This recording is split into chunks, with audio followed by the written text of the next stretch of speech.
Nita, and I'll be sharing my testimony with all of you today.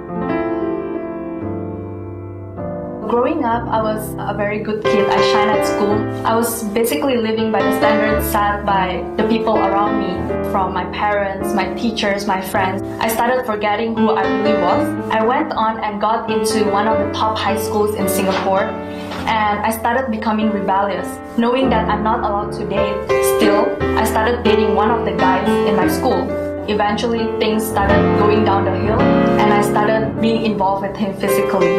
I started condemning myself. On top of that, my relationship with my parents started to worsen.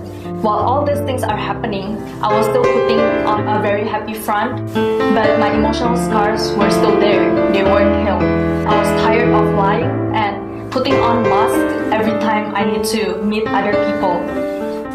It was not until 4 years ago when I accepted Jesus Christ in my life and started following Him that my life became whole again, and I no longer live under other people's standard.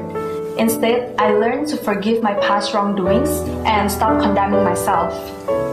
Although it was not an overnight change, it was not an overnight shift in perception, in belief, but I started appreciating what God had created me to become and started doing things that are right in God's eyes. Throughout the past years, I've been ministering as an usher, welcoming people into the church. And usher is all about serving others.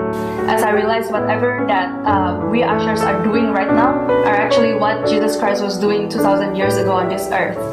I've also been involved in the church's monthly newsletter, Genesis, and through this ministry, I'm constantly reminded again and again of all the goodness and all the miracles that God has done in each of our lives. And it has constantly reminded that God's grace is enough for me and I can always hold on to His promises.